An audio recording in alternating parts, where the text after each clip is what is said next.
नेपाल दर्पणमा साथी जानुका दुवाडीसँगै मदन पौड्यालको नमस्कार। नेपाल दर्पण उज्यालो रेडियो नेटवर्क काठमाडौँमा 90 मेगाहर्जसँगै देशभरिका विभिन्न एफएम स्टेसनहरूबाट तथा मोबाइल एप्लिकेसन र अनलाइनबाट संसारभर एकसाथ प्रसारण भइरहेको छ। नेपाल दर्पण सुरु गरौँ मुख्य खबरका शीर्षकहरूबाट।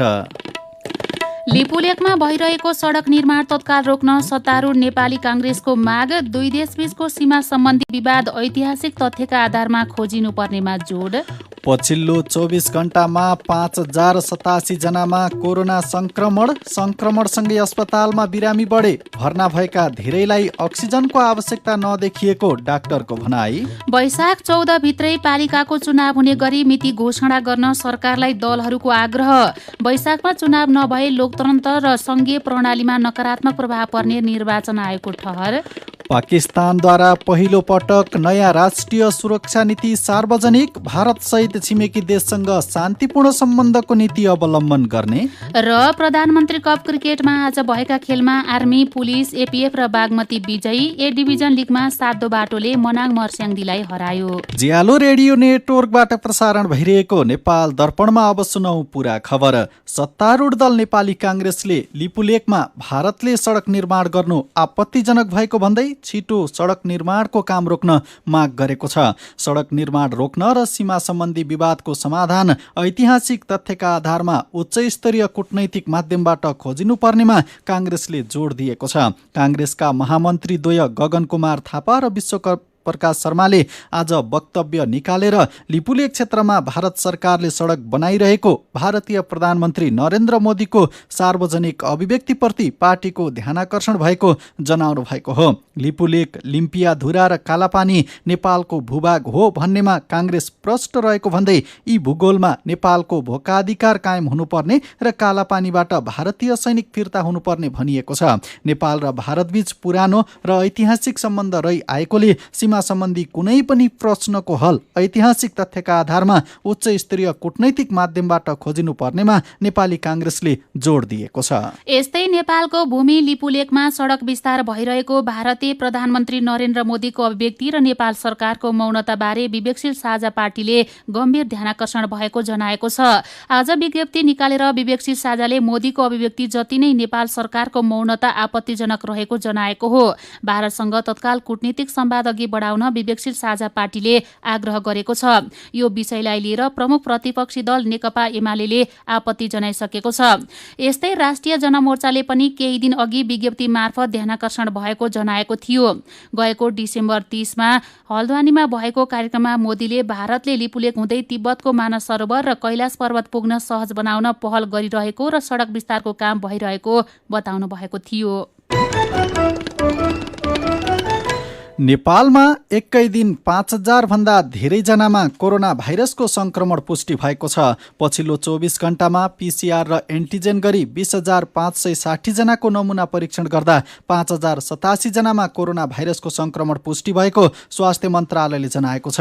नेपालमा कोरोना भाइरसका सक्रिय संक्रमितको संख्या 18235 पुगेको छ। गएको 24 घण्टामा नेपालमा कोरोनाका कारण थप 3 जनाको ज्यान गएको छ। यो सहित नेपालमा अहिलेसम्म कोरोनाका कारण ज्यान गुमाउने संख्या 11613 जना पुगेको छ। गएको 24 घण्टामा 306 जना निको भएका छन्। गएको 24 घण्टामा 3,20,276 जनाले कोरोना विरुद्धको खोप लगाएका छन्। यो सहित नेपालमा कोरोना भाइरस विरुद्धको खोप लगाउनेको संख्या 2,74,75,995 पुगेको छ। जसमध्ये 1,56,06,021 जनाले एक मात्रा र 1,18,69,974 जनाले कोरोना विरुद्धको 2 मात्रा खोप लगाएका स्वास्थ्य तथा जनसङ्ख्या मन्त्रालयले जनाएको छ। यस्तै कोरोना भाइरसको संक्रमणसँगै अस्पतालमा संक्रमित बिरामीको संख्या बढ्न थालेको छ। अस्पतालमा संक्रमितको संख्या बढे पनि जटिल अवस्थाका बिरामी कम रहेका डाक्टरले बताएका छन्। भर्ना भएका धेरै बिरामीलाई अक्सिजनको आवश्यकता नदेखिएको शुक्रराज ट्रपिकल तथा सर्वरोग अस्पताल टेकुका निर्देशक डाक्टर मनिषा रावले बताउनुभयो। उहाँका अनुसार 60% बिरामीलाई अक्सिजनको आवश्यकता परेको छैन। संक्रमितलाई अक्सिजन नचाहिए पनि अस्पतालले अक्सिजन प्लान्ट र तरल अक्सिजन प्लान्ट तयारी अवस्थामा राखेको जनाएको छ। टेकुका निर्देशक डाक्टर रावलका अनुसार अस्पतालमा भर्ना भएका 12 मध्ये 3 जनालाई सघन उपचार कक्ष आइसियुमा अक्सिजन दिई उपचार गरिएको छ।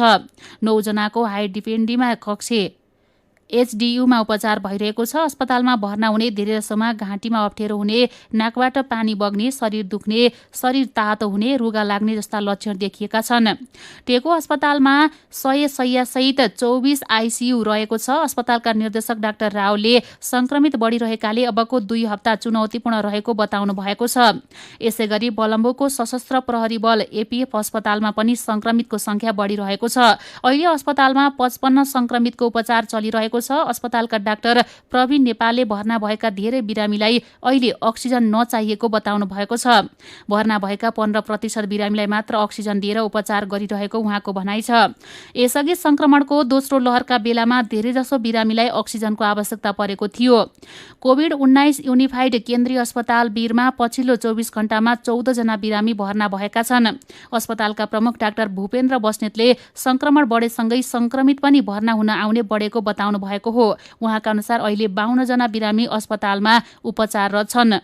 तीमध्ये 9 जनाको आइसियुमा उपचार भइरहेको छ। उहाँका अनुसार अहिलेसम्म भर्ना भएका धेरै बिरामीलाई अक्सिजनको आवश्यकता परेको छैन।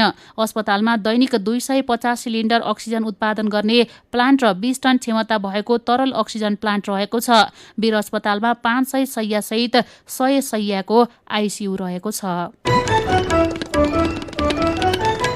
आउँदो वैशाख 14 गतेभित्रै पालिकाको चुनाव हुने गरी मिति घोषणा गर्न सरकारलाई राजनैतिक दलका नेताहरूले आग्रह गरेका छन्। पालिका तहको चुनाव, राष्ट्रिय सभा चुनाव तथा मतदाता नामावलीबारे छलफल गर्न आज निर्वाचन आयोगले बोलाएको सर्वदलीय बैठकमा सहभागी दलका नेताहरूले आउँदो वैशाख 14 गतेभित्रै पालिकाको चुनाव सम्पन्न हुने गरी मिति घोषणा गर्न ढिलाइ नगर्न सरकारलाई आग्रह गरेका हुन्। निर्वाचन आयोगले यसअघि नै सरकारलाई वैशाख 14 गते एकै चरण वा 2 चरणमा गर्ने भए वैशाख 14 र 22 गते गर्न सरकारलाई प्रस्ताव गरेको थियो। आयोगको प्रस्तावलाई दलहरूले समर्थन गर्दै सरकारलाई तत्काल मिति घोषणा गर्न आग्रह गरेका बैठकमा सहभागी नेपाली काङ्ग्रेसका नेता रमेश लेखकले जानकारी दिनुभयो। यसका बारेमा अब उहाँहरूले गर्नुभएको प्रस्तावमा सरकारले छलफल गरेर यसलाई चाँडो निष्कर्षमा पुर्याओस् भन्ने नै कुरा हो। यो सरकारले निर्णय गर्नुपर्ने विषय भएको हुनाले अब उहाँहरूले चाहिँ त थप सरकारलाई प्रस्ताव गर्ने, आग्रह गर्ने, परामर्श दिने कुरा उहाँहरूले गर्नुहोला। अब सरकारले यसलाई चाहिँ त छलफल गरेर टुङ्गोमा पुर्याउनु पर्छ। काङ्ग्रेस नेता लेखकले कोरोना संक्रमण जोखिमका कारण राष्ट्रिय सभाको चुनावको मतदान केन्द्र र मतदान स्थल सकेसम्म सबै जिल्लामा रहने गरी आवश्यक व्यवस्था मिलाउन पनि निर्वाचन आयोगलाई सुझाव दिएको बताउनुभयो। प्रमुख प्रतिपक्षी दल नेकपा एमालेका उपमहासचिव विष्णु रिमालले निर्वाचन आयोगले प्रस्ताव गरेको पालिकाको चुनावको मितिमा आफ्नो पार्टीको पनि पूर्ण समर्थन रहेको बताउनुभयो। निर्वाचन बाहेक स्थानीय तहमा कुनै विकल्प छैन। कुनै पनि पदाधिकारीको म्याद थप्न पाइँदैन, उसले गरेको अर्काले गर्न नि पाउँदैन। त्यसो हुँदा एउटै मात्र विकल्प भनेको तोकिएको समयभित्र निर्वाचन गर्ने। तोकिएको समय भनेको आगामी 2079 सालको जेठको 5 गते भन्दा अगाडि त्यहाँ चाहिँ पद बहाल गराउन सकिने गरी चाहिँ निर्वाचन गर्नुपर्छ भन्ने उसको आफ्नो घोषणा थियो। एमालेका उपमहासचिव रिमालले 2054 सालमा पालिकाको चुनाव सारे जसरी सार्न संविधानले नदिनेतर्फ सरकारलाई सचेत गराउनुभयो। बैठकमा दलका नेताले उमेर पुगेका सबै नागरिकले पालिकाको चुनावमा मतदान गर्न पाउने गरी मतदाता नामावली सङ्कलनको काममा तीव्रता दिन पनि आयोगको ध्यानाकर्षण गराएका छन्। निर्वाचन आयोगले तोकिएको समयमै चुनाव नभए स्थानीय सरकार सञ्चालनमा सङ्कट आउने भन्दै दलहरूलाई सचेत समेत गराएको छ। आजको सर्वदलीय बैठकपछि आयोगले विज्ञप्ति निकालेर समयमै चुनाव नभए स्थानीय तह सञ्चालन सङ्कट आउने उल्लेख गरेको हो। आजको बैठकमा प्रमुख निर्वाचन आयुक्त दिनेश कुमार थपलियाले सम्भावित सङ्कटबारे ब्रिफिङ गर्नुभएको थियो। जनप्रतिनिधिको 5 वर्ष पदावधि आउँदो जेठ 5 गते सकिने र पालिकाको चुनाव गर्न कम्तीमा 53 क्रियाकलाप सम्पन्न गर्नुपर्ने भएकोले कानुन तह 120 दिन आवश्यक पर्ने भएकोले माघको पहिलो हप्ताभित्रै मिति नतोके प्राविधिक, व्यवस्थापकीय एवं व्यवहारिक दृष्टिले चुनाव गर्न कठिन हुने भएकोले गम्भीरतापूर्वक लिन आयोगले दल तथा सरकारवाला सबैको ध्यानाकर्षण गराएको विज्ञप्तिमा उल्लेख छ। आयोगले नेटवर्कले बोलाएको आजको बैठकमा नेपाली कांग्रेस, एमाले, माओवादी केन्द्र, नेकपा एकीकृत समाजवादी, नेपाल मजदुर किसान पार्टी लगायतका 15 दल सहभागी थिए। यस्तै प्रमुख प्रतिपक्षी दल नेकपा एमालेका उपमहासचिव प्रदीप कुमार गेवालीले सरकारले पालिकाको चुनाव पन्छाउन खोजेको आरोप लगाउनु भएको छ। आज काठमाडौँमा भएको कार्यक्रममा उपमहासचिव गेवालीले पालिकाको चुनावको सम्बन्धमा निर्वाचन आयोगले गरेको सिफारिस अनुसार सरकारले कुनै निर्णय नगरेको बताउनुभयो। उहाँले सरकारले ललिता निवासको सरकारी जग्गा कृत्य प्रकरणका दोषीहरूलाई उम्काउने प्रपञ्च गरेको समेत आरोप लगाउनु भएको छ। एमालेका उपमहासचिव गेवालीले लिपुलेकमा भारतले सडक निर्माण गरिरहेको सम्बन्धमा सरकारले भारतीय पक्षसँग कुरा गर्नुपर्नेमा जोड दिनुभयो। सीधा कुरा प्रष्ट विचार, यो हो उज्यालो रेडियो नेटवर्क काठमाडौँमा 90 मेगाहर्ज। नेपाल दर्पणमा कुराकानीसँगै खबरको सिलसिला बाँकी नै छ, सुन्दै गर्नुहोला। तपाईँ अहिले रेडियो, मोबाइल एप्लिकेसन र अनलाइनबाट प्रसारण भइरहेको उज्यालो रेडियो नेटवर्कको नेपाल दर्पण सुन्दै हुनुहुन्छ। यतिन्जेल हामीले लिपुलेकमा भइरहेको सडक निर्माण तत्काल रोक्न सत्तारूढ दल नेपाली कांग्रेसको माग, पछिल्लो 24 घण्टामा 5087 जनामा कोरोना संक्रमणसँगै अस्पतालमा बिरामी बढे, भर्ना भएका धेरैलाई अक्सिजनको आवश्यकता नदेखिएको डाक्टरको भनाई, वैशाख 14 भित्रै पालिकाको चुनाव हुने गरी मिति घोषणा गर्न सरकारलाई दलहरूको आग्रह लगायतका खबर प्रस्तुत गर्यौं। नेपाल दर्पणमा अब बाँकी खबर। नेपाल खाद्य व्यवस्था तथा व्यापार कम्पनी लिमिटेड शाखा हुम्लाले झण्डै 3 महिनापछि खाद्यान्न वितरण सुरु गरेको छ। आजदेखि खाद्यान्न वितरण थालिएको हो। एक व्यक्तिले 4 किलो मात्रै चामल पाउने खाद्य व्यवस्था कम्पनी शाखा हुम्लाले जनाएको छ। समयमै चामल ढुवानी नहुँदा हुम्लाका नागरिकले अनुदानको खाद्यान्न पाउनबाट वञ्चित हुँदै आएका थिए।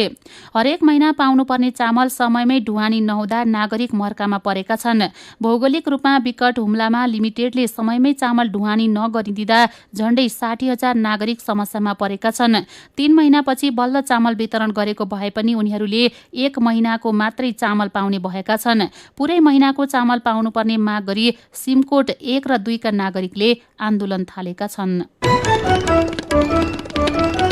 नेपाल राष्ट्र बैंकले 2 रुपैयाँको नयाँ सिक्का आजदेखि चलन चल्तीमा ल्याएको छ। साबिकै आकार तथा सुनौलो रङमा टकमरी गरिएको साल 2077 लेखिएको 2 रुपैयाँका सिक्का चलन चल्तीमा ल्याएको राष्ट्र बैंकले जनाएको छ। चान्चुन पैसा अभाव हुन नदिन 1 रुपैयाँको नयाँ सिक्काको पनि टकमरीको काम भइरहेको छ। यो पनि चाँडै ल्याउने बैंकको तयारी छ। अब 2 रुपैयाँको सिक्का सबैले पाउँछन् त भनेर साथी सुजता सुनुवारले नेपाल राष्ट्र बैंकका प्रवक्ता डाक्टर गुणाकर भट्टलाई सोध्नु भएको छ।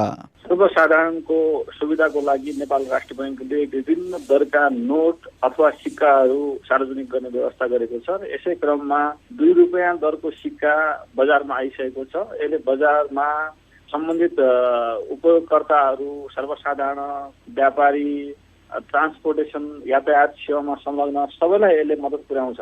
अब चाहिँ सिक्का पैसाको लागि समस्या छ भनेर सेवाग्राहीले भन्न पर्ने दिन आउँदैन, त्यही अवस्थाको यो सर्वसाधारणलाई सहज होस् भनेर राष्ट्र बैंकले पर्चेजिङ पावर कम हुँदा हुँदै पनि अहिले पनि प्रचलनमा छ, कतिपय अवस्थामा यो आवश्यक छ भनेरै 2 रुपैयाँको सिक्का प्रचलनमा फेरि ल्याएको। नोटहरू अथवा सिक्काहरू बजारमा ल्याइराख्छ, त्यसैले अभाव चाहिँ हुन दिँदैन। पहिले चाहिँ केजीको आधारमा पाउँदैन, हामी साट्न सक्दैनौँ, त्यो उपलब्धता छैन भन्नुभएको थियो नि यहाँले। अहिले त्यो उपलब्धता छ। अब बैंक वित्तीय संस्थाहरूले आफ्नो अनुकूलता हेरिकन उहाँहरूको आफ्नो स्टाफको अवस्थाहरू, आफ्ना अफिसका कन्स्ट्रेन्टहरू हुन सक्छन्, त्यो सबै हेरिकन चाहिँ त्यो राख्न सक्नुहुन्छ। तर त्यो उहाँहरूले मागे अनुसार राष्ट्र बैंकले दिन्छ।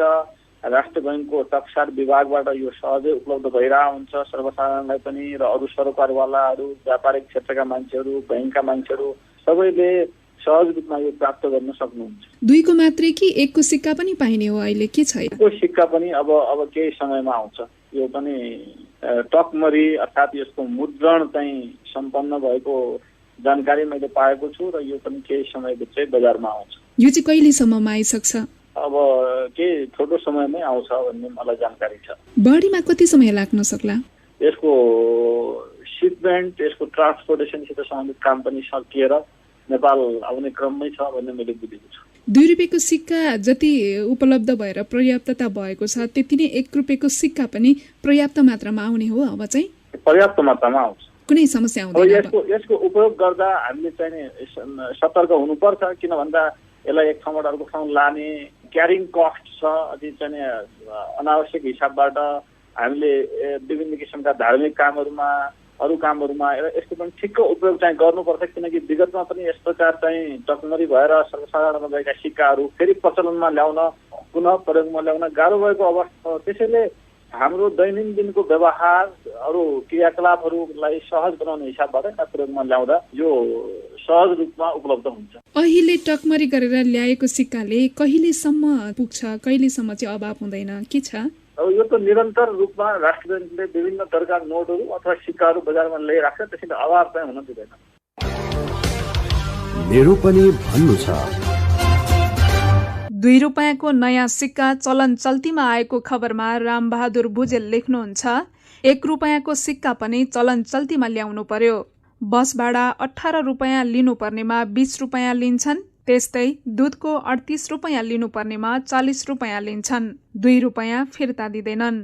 उपभोक्ता सधैँ मर्कामा।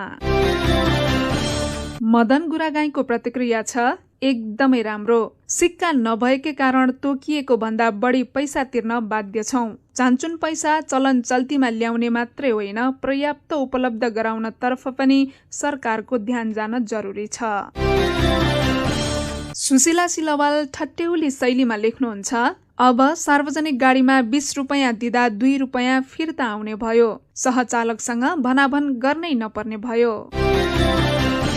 अनि फरक प्रसङ्गमा देशको अर्थतन्त्र सङ्कटमा परेको बारे नारायण नेउपाने लेख्नुहुन्छ, सबैजसो बैंकको सूचक ऋणात्मक भएको खबरले हाम्रो देशलाई अझै धेरै ऋण लाग्ने भयो भन्ने पीर बढेर गयो। संघीयताको शासन सञ्चालन गरिरहेकोले यसतर्फ बेलैमा सोचिदिए हुने थियो।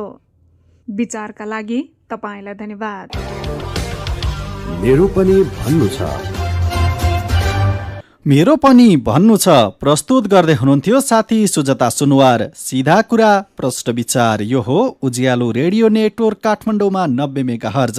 नेपाल दर्पणमा खबरको सिलसिला बाँकी नै छ, सुन्दै गर्नुहोला। विभिन्न रेडियो स्टेशनबाट मेचीदेखि महाकालीसम्म र मोबाइल एप्लिकेसन तथा अनलाइनबाट संसारभरि एकसाथ प्रसारण भइरहेको नेपाल दर्पणमा तपाईलाई फेरि स्वागत छ। अब बाँकी खबर। सरकार र मेडिकल कलेजका सञ्चालक बीच 5 बुँदे निर्णय भएको छ। मेडिकल कलेजले लिइरहेको अतिरिक्त शुल्कका विषयमा विवाद समाधान गर्न शिक्षा विज्ञान तथा प्रविधि मन्त्रालयमा आज भएको छलफलमा विभिन्न 5 बुँदे निर्णय भएको हो। शिक्षा मन्त्री देवेन्द्र पौडेल समेत सहभागी छलफलमा चिकित्सा शिक्षा आयोग, त्रिभुवन विश्वविद्यालय, काठमाडौँ विश्वविद्यालय, Kathmandu medical college, Nobel medical college, विद्यार्थी र अभिभावक सहभागी थिए। छलफलबाट 5 बुँदे निर्णय भएको छ। आयोगले तोकेको भन्दा बढी शुल्क नलिने, विद्यार्थीको छात्रावास सम्बन्धी समस्यालाई सम्बन्धित शिक्षण संस्था तथा अभिभावक एवं विद्यार्थीहरू बीच आपसी छलफल गरी सहमतिमा निरूपण गर्ने, एकीकृत प्रवेश परीक्षा प्रणालीमा चिकित्सा शिक्षा आयोगले आवश्यक संशोधन प्रक्रिया अगाडि बढाउने लगायतका निर्णय भएका शिक्षा मन्त्रालयका सहसचिव हरिप्रसाद लम्सालले बताउनुभयो। काठमाडौँ मेडिकल कलेज केएमसीका कार्यकारी अध्यक्ष सुनिल शर्मालाई विद्यार्थीले दुर्व्यवहार गरेका छन्। कलेजले अतिरिक्त शुल्क लिएको बारे शिक्षा विज्ञान तथा प्रविधि मन्त्रालयमा आज भएको छलफलबाट निस्कने क्रममा विद्यार्थीले शर्मालाई दुर्व्यवहार गरेका हुन्। धनकुटाको धनकुटा नगरपालिका 2 नागढुङ्गामा टिप्पर दुर्घटना हुँदा 2 जनाको ज्यान गएको छ। बालुवा लिएर धनकुटाको तेह्रथुमको बसन्तपुरतर्फ जाँदै गरेको बागमती प्रदेश 3001 क 0549 नम्बरको टिप्पर दुर्घटना हुँदा चालक प्युठान माण्डवी गाउँपालिका 1 का 28 वर्षीय भुवन थ्रेडी मगर र सहचालक दाङको बबई गाउँपालिका 3 का 21 वर्षका नवीन विश्वकर्माको ज्यान गएको जिल्ला प्रहरी कार्यालय धनकुटाका डीएसपी सुरज कार्कीले जानकारी दिनुभयो। बाँके र बर्दियाका थारू बस्तीमा माघीको रौनक सुरु भएको छ। थारू समुदायले माघीलाई विशेष पर्वका रूपमा लिने गर्छन्। नेपाल दर्पणमा अब विदेशको खबर। पाकिस्तानले पहिलो पटक नयाँ राष्ट्रिय सुरक्षा नीति सार्वजनिक गरेको छ। भारत सहितका छिमेकी देशसँग शान्तिपूर्ण सम्बन्धको नीति अवलम्बन गर्ने लगायतका विषय समेटेर पाकिस्तानले सुरक्षा नीति तयार पारेको हो। पाकिस्तानी प्रधानमन्त्री इमरान खानले आज 100 पेजको राष्ट्रिय सुरक्षा नीति सार्वजनिक गर्नुभएको हो। कश्मीरको मुद्दा टुङ्गो नलागे पनि भारतसँग शान्तिपूर्ण सम्बन्ध स्थापित गरी व्यापार विस्तारलाई महत्त्व दिएको छ। सुरक्षा नीति सार्वजनिक गर्दै प्रधानमन्त्री इमरान खानले देशको सुरक्षा आफ्नो सरकारको मुख्य प्राथमिकता भएको बताउनु भएको पाकिस्तानी सञ्चार माध्यमले जनाएका छन्। राष्ट्रिय सुरक्षा नीतिलाई पाकिस्तानको राष्ट्रिय सुरक्षा समिति र संघीय मन्त्रीमण्डलले डिसेम्बरको अन्ततिर अनुमोदन गरेको थियो। नेपाल दर्पणमा अब केही खेल खबर। प्रधानमन्त्री कप टी20 क्रिकेटमा आज भएका खेलमा आर्मी, पुलिस, एपीएफ र बागमती प्रदेश विजयी भएका छन्। त्रिभुवन आर्मी क्लबले सुदूरपश्चिम प्रदेश, पुलिस क्लबले कर्णाली प्रदेश, एपीएफले लुम्बिनी र बागमतीले प्रदेश 2लाई हराएको हो। मूलपानी क्रिकेट मैदानमा आज भएको पहिलो खेलमा आर्मीले पुलिसलाई 3 विकेटले हरायो। यस्तै आज त्रिभुवन मैदानमा भएको पहिलो खेलमा नेपाल पुलिस क्लबले कर्णाली प्रदेशलाई 89 रनले हराउँदै लगातार तेस्रो जित निकालेको छ। कर्णालीको सेमिफाइनल पुग्ने सम्भावना समाप्त भएको छ। प्रधानमन्त्री कप क्रिकेट प्रतियोगितामा एपीएफ क्लब समूह चरणमा 100% नतिजा सहित सेमिफाइनलमा प्रवेश गरेको छ। एपीएफले समूह चरणका 4वटै खेल जित्दै 100% जित निकालेको हो। समूह बी अन्तर्गत आज मूलपानी क्रिकेट मैदानमा भएको दोस्रो खेलमा एपीएफले लुम्बिनी प्रदेशलाई 7 विकेटले हरायो। आज त्रिवी मैदानमा भएको दोस्रो खेलमा बागमतीले प्रदेश 2लाई हराउँदै सेमिफाइनलको सम्भावना बलियो बनाएको छ। 4 मध्ये 3 खेलमा पराजित प्रदेश 2 प्रतियोगिताबाट बाहिरिएको छ। यस्तै शहीद स्मारक ए डिभिजन लिग फुटबलमा मनाङ मर्स्याङदी क्लब पराजित भएको छ। काठमाडौँको त्रिपुरेश्वरमा रहेको दशरथ रङ्गशालामा आज भएको दोस्रो खेलमा सातोबाटो युथ क्लबले मनाङलाई 2-1 गोल अन्तरले हराएको हो। सातोबाटोका मार्टिन एडिङफे सिलो र मार्टिन्स अजयले 1-1 गोल गरे। मनाङका आफिज ओलावाले 1 गोल फर्काए। सातोबाटोले मनाङलाई पहिलो पटक हराएको हो। जितसँगै सातोबाटोले 9 खेलमा 12 अङ्क जोडेको छ। सातोबाटो लिगको 6औं स्थानमा उक्लिएको छ। मनाङको 9 खेलमा 19 अङ्क छ। मनाङ दोस्रो स्थानमा रहेको छ। यस्तै दशरथ रङ्गशालामा आज भएको पहिलो खेलमा एपीएफ क्लबले हिमालयन शेर्पा क्लबलाई 1-0 गोल अन्तरले हराएको छ। एपीएफका आवास लामिछानेले पहिलो हाफको इन्जुरी समयमा गरेको गोल नै निर्णायक भयो। जितसँगै एपीएफले 9 खेलमा 10 अङ्क जोडेको छ। एपीएफ अङ्क तालिकाको 9औं स्थानमा रहेको छ। समान खेलमा हिमालयन शेर्पाको 11 अङ्क छ। हिमालयन शेर्पा 7औं स्थानमा छ। ए डिभिजन लिगमा आजदेखि 9औं चरणका खेल सुरु भएका छन्। अबदेखि खेल हेर्ने दर्शकलाई कोरोना विरुद्धको खोप कार्ड अनिवार्य गरिएको छ। खेल खबरसँगै उज्यालो रेडियो नेटवर्कबाट प्रसारण भइरहेको नेपाल दर्पणको समय सकिनै लागेको छ। बिदा हुनुअघि आजका मुख्य खबरका शीर्षकहरू फेरि एकपटक। लिपुलेकमा भइरहेको सडक निर्माण तत्काल रोक्न सत्तारूढ नेपाली काङ्ग्रेसको माग। 2 देशबीचको सीमा सम्बन्धी विवाद ऐतिहासिक तथ्यका आधारमा खोजिनुपर्नेमा जोड। पछिल्लो 24 घण्टामा 5087 जनामा कोरोना संक्रमणसँगै अस्पतालमा बिरामी बढे। भर्ना भएका धेरैलाई अक्सिजनको आवश्यकता नदेखिएको डाक्टरको भनाई। वैशाख 14 भित्रै पालिकाको चुनाव हुने गरी मिति घोषणा गर्न सरकारलाई दलहरूको आग्रह। वैशाखमा चुनाव नभए लोकतन्त्र र संघीय प्रणालीमा नकारात्मक प्रभाव पर्ने निर्वाचन आयोगको ठहर। पाकिस्तानद्वारा पहिलो पटक नयाँ राष्ट्रिय सुरक्षा नीति सार्वजनिक। भारतसहित छिमेकी देशसँग शान्तिपूर्ण सम्बन्धको नीति अवलम्बन गर्ने। र प्रधानमन्त्री कप क्रिकेटमा आज भएका खेलमा आर्मी, पुलिस, एपीएफ र बागमती विजयी। ए डिभिजन लिगमा सातोबाटोले मनाङ मर्स्याङदीलाई हरायो। आजको नेपाल दर्पण सकिएको छ। प्रविधिमा साथ दिने साथी सङ्घर्ष विष्टसँगै हामी जानुका दुवाडी र मदन पौड्याल पनि बिदा हुन्छौँ। कोरोना विरुद्धको खोप लगाउन छुट्नु भएको छ भने आफ्नो वडामा सम्पर्क गर्नुहोला। नमस्कार।